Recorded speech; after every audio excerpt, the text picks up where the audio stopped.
My guest today is Johnny Folsom Jr., and Johnny currently works for Mississippi State University, but don't hold that against him now. And he supervises student interns and as a lecturer. And he was also director of bands for many years at T.R. Miller, right, Johnny? Right. And at Cairo High School in Cairo, Georgia. And And before T.R. Miller, I was at Geneva High School for 8 years. Geneva High School. I'm familiar with Geneva. And everywhere he went, his students and his band set a high standard for musical performance and achievement. And welcome, John, and thanks for agreeing to be here today. Absolutely. It's my pleasure. And if I remember correctly, Johnny, you are from Flomaton, Alabama. Is that That's correct. true? That's correct. And when did you begin playing an instrument? Oh gosh, I believe we started with what they call tonettes back in the day, a Yeah. song flute or whatever you want to call them today, in the fourth grade. And then we started doing instruments, or, real band instruments in the fifth grade. And I was on trombone, came up through the fifth grade. And in the sixth grade, we were a small school at Flomaton, and I was one of the few that was pulled up to march as a sixth grader. So I was in the marching band in sixth grade through 12th grade there in Flomaton. That's great. You know, those small town bands have a special place in my heart. I spent quite a while in Lamar County, Alabama, up northwest of Tuscaloosa, and we Mhm. started, beginners in the fifth grade, which is probably physically a little more than they can handle. But sixth and seventh graders also, if they were pretty advanced, got to march there too. So I understand what you mean about that. So tell me about your middle school and high school education, Johnny.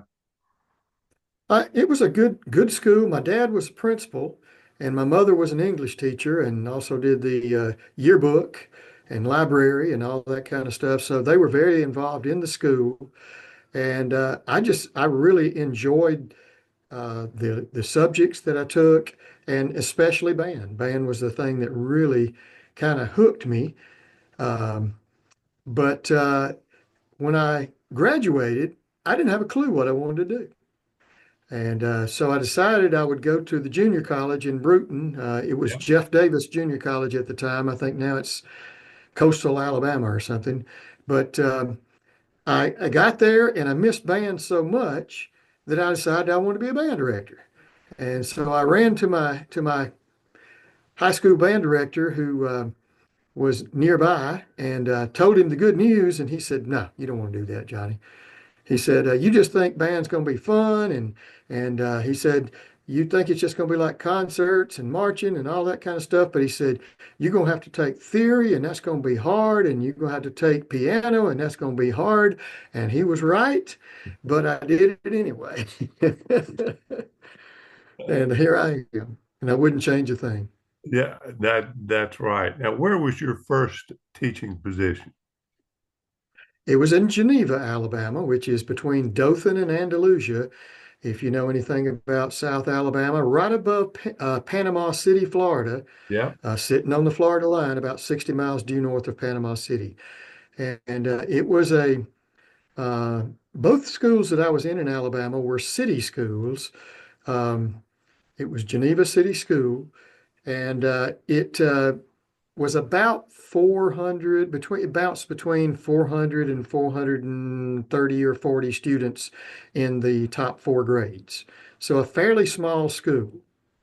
And they uh, they hired me there. It was a God thing. My entire career was a God thing. When I got through at Troy, I was student teaching at Charles Henderson High School there in Troy with six other band director prospects. Now you can imagine I didn't get a whole lot of time on the podium, but what I didn't know was the band director there, Bill Hickman was his name. He's passed away now. I know Bill He extremely well. Yes, because he went to Jordan at one point in Georgia, in That's Columbus. right. Yeah, Well, Bill Hickman was my student mentor teacher there, and I did not know he was going to night school with Winton Melton, who was the principal slash superintendent. That shows you how small the system was at night school, and they had lost their band director at Christmas. And he told him, he said, y'all have had a pretty decent band down there. You better get you a band director before you lose it. And I had no idea, but he told him that I would be the one. Well, he just came back and said, you need to go down to Geneva. They've got a job opening. And I went down there and he said, the superintendent principal said, Mr. Melton said, let me take you out here. The band's rehearsing right now. And he said, the drum major and the band captain had been holding the band together. They've been going over to the elementary school and keeping the ones that have been started that going over there in the fifth and sixth grade. And they're now in there with the high school band. They've had the concerts this year. I was amazed. They were doing an outstanding job. Band was fairly big. I would say they had probably about 75 maybe students, 7 through 12, and that's what it was, a 7 through 12 band. The facility was awful. It was an old hut they had hauled from Fort Rucker, which is about 20 miles north, Hmm. and you could see the ground beneath the floor, and it was just something not very good. And when he got through, he said, "Now I won't take you next door. We've got a brand new band room, and whoever I hire, we're going to move into it." And it was state of the art. I mean, state of the art. Just had two ensemble rooms, a big room, office, library, restrooms, you name it. And I went back home, and my wife was excited and saying, "I've looked it up. It's right above Panama City. You know, I like the beach." I said, "They're not going to hire me. They're gonna hire somebody with experience." They hired me. That's So there great. you go. And when Bill Hickman came here to Jordan High School, I think there were probably 25 kids in band. And when he left about 4 years later, there were around 125 or 40. That was one of the smoothest operators that I've ever seen convincing kids that they needed to be in band because he wanted them to succeed at something in their life. And he was just great at it. I didn't know about the connection you had, though. That's great. And I Yeah. was not aware that he had passed away. Yes, he really he and his wife had separated, and he was drinking real bad, and he just took his life, and it was very, very sad. Man, I hate to hear that. So, who was the director at Troy when you were there, Johnny? Johnny Long, I knew it had to be Johnny. absolutely. He came over here to judge a couple of times, and I got to know him pretty well. And there's another Troy graduate here that you might know, Oliver Boone. Oh gosh, yes. Yeah, Uh-huh. and Oliver is I sure do. directing the He's a little community older than team. me. I think he's a few years older than me, but Yeah. yeah. Well, that's great. Now, were there any careers that you considered besides music? No, not at all. I just it had me. It hooked me, and I swallowed it hook, line, and sinker. Now, I will tell you that my first year at Geneva did not go real smoothly. Um, I I think we made threes in marching at the marching contest we went to, and we had district and state back then in Alabama, Right. and you get yeses or nos whether you could go to state, and I got three no's, and if it had been three hell no's, it'd been three hell no's. And Johnny Long had told us, Lord God, if you got any sense, you young people will get out there and get those old people to come in here and help you. And of course, I did not do that. Nope. And so after that second wake up call there, I came back in, listened to the judge's comments, and realized what I needed to do. And I came back in and said, "Man, this is not your fault. This is my first year, and it's my fault. Here, get your pencils out. Here's what we're going to do." And we started working, and I started bringing people in uh, by the week and sitting down and talking with them. And the next year, we made three yeses for the first time that band had ever gone to state, we went to Tuscaloosa, the University of Alabama, and we made a 1-1-2 on the stage and a one in sight reading. And the mayor met us at the city limits on the way back with the key to the city. It was just an amazing, amazing when you listen to your band director and do what he says, how you can get some things done. That's right. That's right. My first couple of years, it took me, well, 2 or 3 years to figure out what I didn't know. And one of the things I didn't know was to be smart enough to bring in people with more experience than I had. And you're right. That's a great lesson for any new teacher, but especially for new band directors. So when when did you really start to think that I kind of like this? I think this is going to work out for me. Was it after that second year? Well, I never doubted that that's what I wanted to do. I just was very disappointed that I was not successful, but I was smart enough to think back and then start reaching out. And I never stopped. After that, I don't care how smart you get, you can always learn. And if there's young folks listening to this, you really need to consider bringing people in. I did that all the way through my time through Cairo. I was bringing in Gene Wiles and uh, Jesse Walker and Joe David. Oh my, Joe David was the man at Cairo. Oh yeah. And just, you can always, even though you may be doing good things, somebody comes in and hears or sees something that you've missed. And I always prep my bands. I said, look, when this person comes in, whatever they say, you do.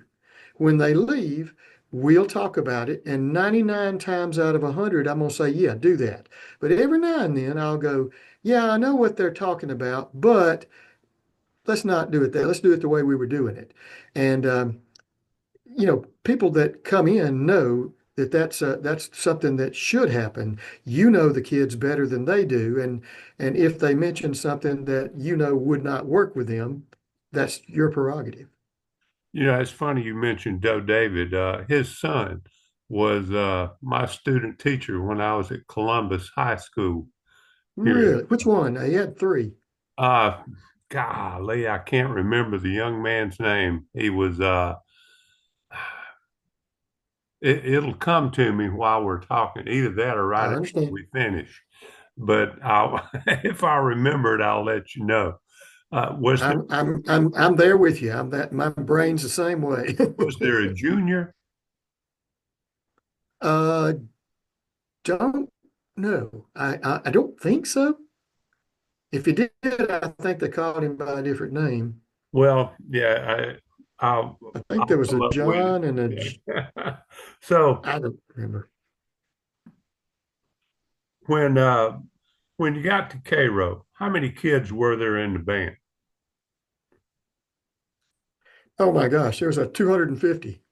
Yeah, much bigger. In fact, I'll go back to when I was at Geneva. I told you there was about 75 when I got there. I built it to 125, Yeah. and we were able to. I had a friend that was judging drum corps, and he'd come up and help us clean our marching.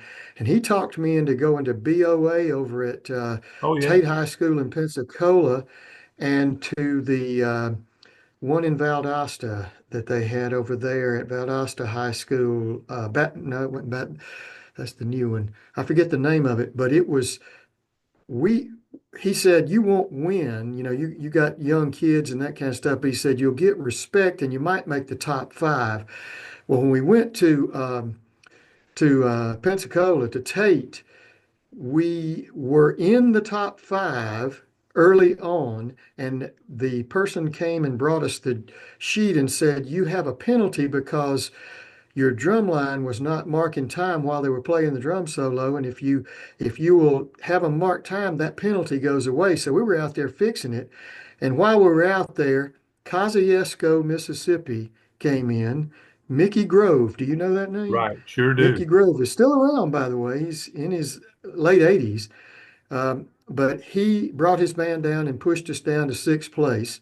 and we didn't get a chance to be in the top five there. But when we went to Valdosta the next year, we did make the top five, and we were in there with Grissom High School in Huntsville. Are That's you all familiar right. with that? Yeah. That's where all the astronauts kids go, Yeah. and it was a 10 through 12 school. They were one. Fort Walton Beach High School was another one. Um, let's see, Largo, where oh gosh, one of the big names in writing music was Largo down in Florida was one of them. Tiff County Yeah. in Tifton and us. And we ended up we were in fifth place. We ended up tying Tiff County for fourth place during that event. So, for a little group, we were the only one there with seventh and eighth graders. Most everybody had 9 through 12, and Grissom had 10 through 12. That's great. So Yeah, I've been felt to pretty good. Grissom several times.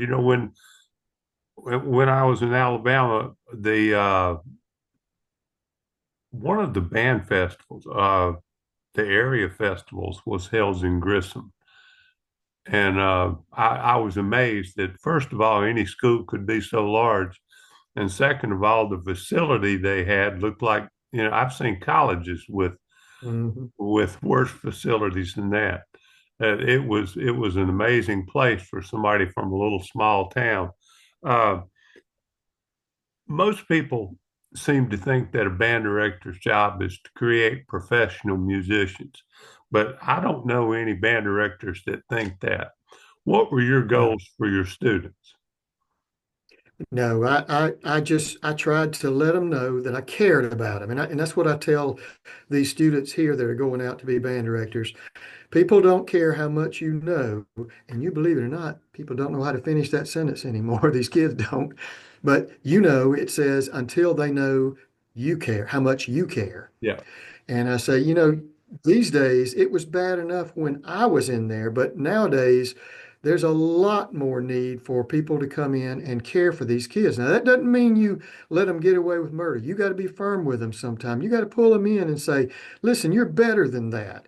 You've got some talent if you'll just reach down and use it and that kind of thing. So that's always been my aim is to have them become good musicians, yes, but as good a people as they can be. And I said, I know a lot of you come from broken homes.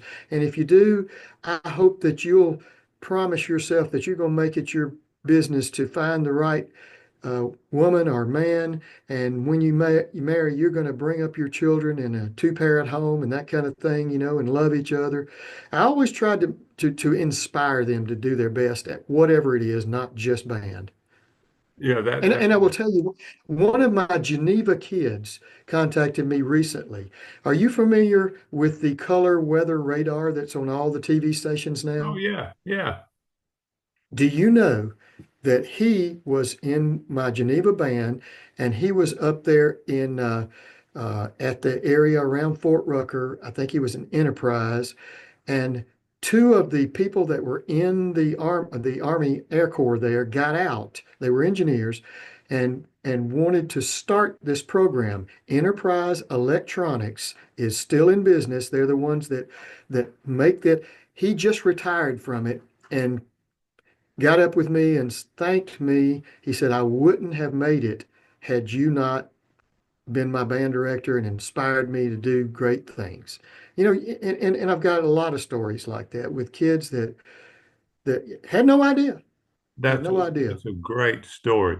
A friend of mine told me once that it's something I never really thought about. He said that being an instrumentalist or a musician teaches you about delayed gratification. And you don't have to have instant results. You won't get instant results with an instrument. It takes time, it takes practice, and it takes dedication to and a realization that you will not see results today or maybe tomorrow, but only over a period of time. I think that's an important characteristic for any good student to have. Absolutely. And I also noticed that kids that succeeded in band succeeded in almost every other subject at the same time. That's right. So I came to the realization that there was always a question about, does smart kids take band, or do does band make smart kids? And I think the answer is yes. Yeah, agree. Agree. So what what were some of the pieces that you enjoyed playing with your students the most? Um, yeah, I've got a list here. I had to go back and kind of refresh my memory. I think probably one of the top ones has got to be Elsa's Procession. Oh And yeah. let me tell you how this came about. So we hosted festival there at Cairo, and they'd been doing that since Joe David years ago. And I had hired Julian White, who was director at FAMU at the time, as one of the directors.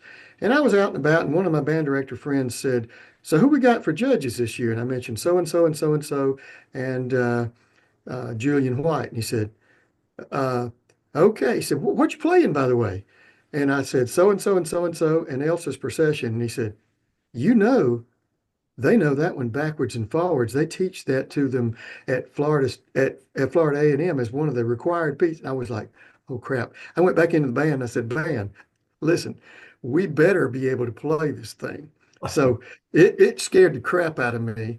And my wife was always operating the office there for the scores coming in and out and so forth. And she slipped in to hear my band play. And when I came back out to get my scores, Betty Ann said, "Johnny, I was sitting there behind Dr. White, and you were playing at Elsa's, and I saw you stand up. When you got that big part, and I can't imagine why else he would stand up." And sure enough, I listened to his recording, and he was like, "Okay, band, you did pretty well so far. But in this next part, you got to really. I don't know if a high school band. I've heard a lot about high school bands try it, but I just don't know if you're. Well, I, I, I think you might. Oh my gosh, you're going. I'm gonna have to stand up. You're gonna do it." Of course, I played that back for our kids afterwards, and boy, whoo, we felt so good to hear him give us praises on that piece because we knew, and gosh, yeah. Well, That's probably my biggest one. Chant Jubilo from Macbeth. I remember that. uh, that was one of my first biggies that I did at Geneva. It was my sixth year of conducting, and I had had my first kid in all-state band in 1977, and it was under oh, who was the guy that directed the Marine Band forever? Oh, Uh, whoa, whoa, whoa, whoa, whoa. The guy that memorized his scores. yes, yes, yes. Doggone.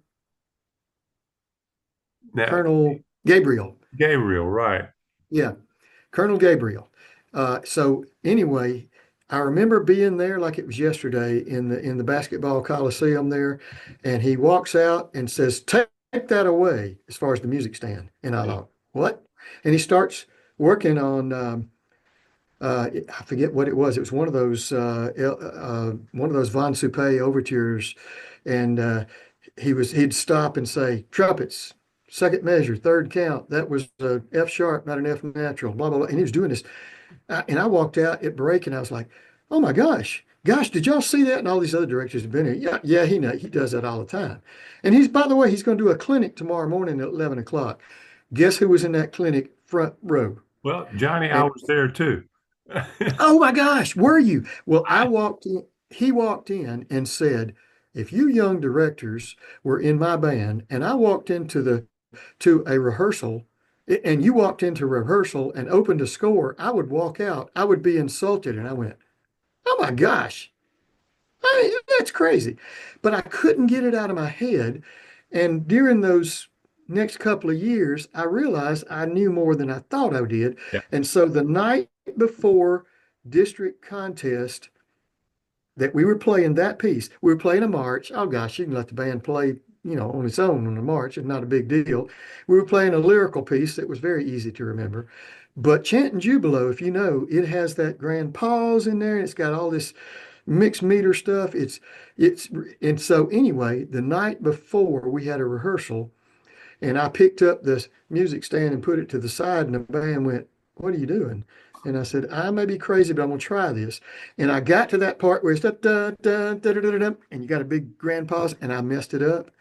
I went home. I couldn't sleep. I got up the next day and drove the lead bus over to the site, went in the bathroom and threw up. And I thought, am I going to do this or am I going to chicken out? And I did it.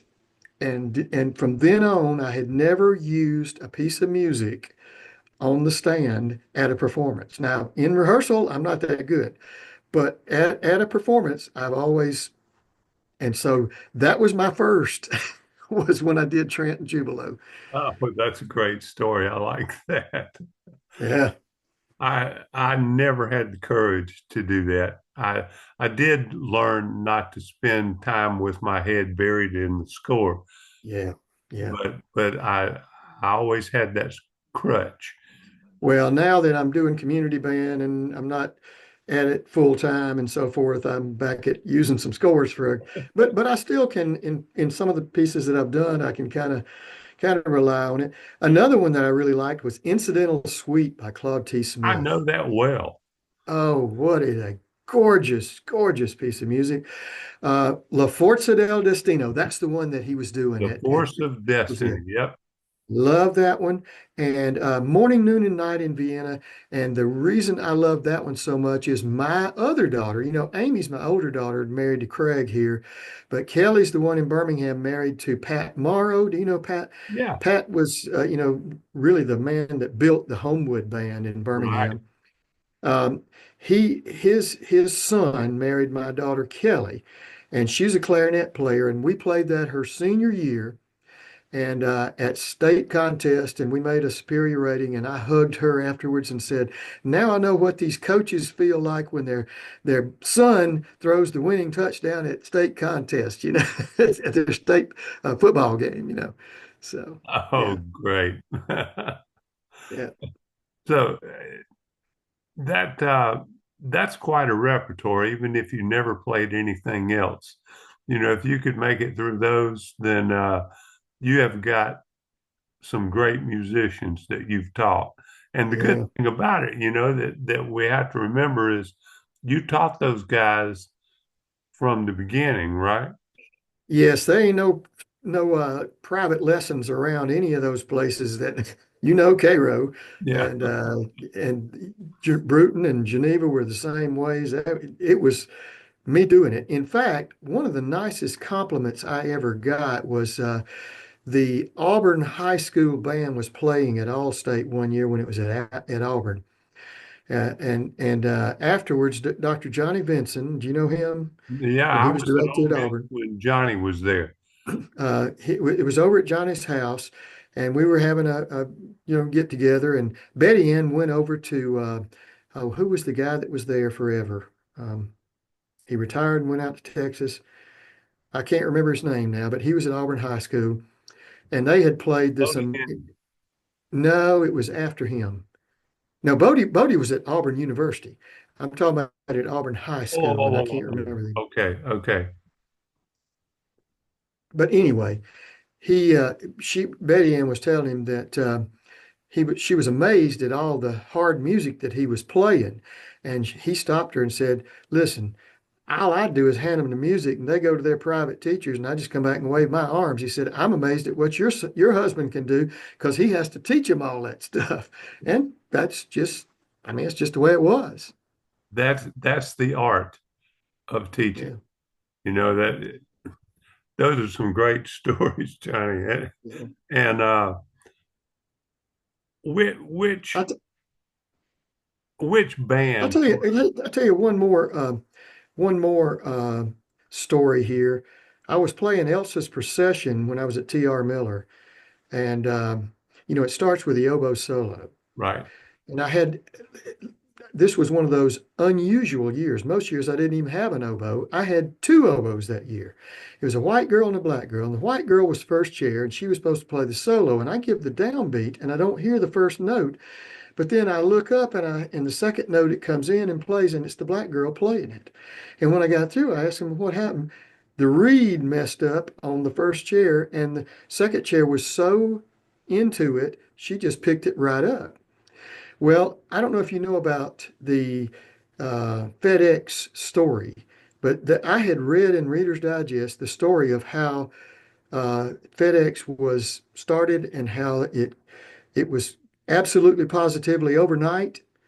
And I read in there that there were stories where you would get rewarded if you went over and above. There was a guy that had to rent a helicopter because he was snowed in and get the stuff over so it would be delivered and so forth.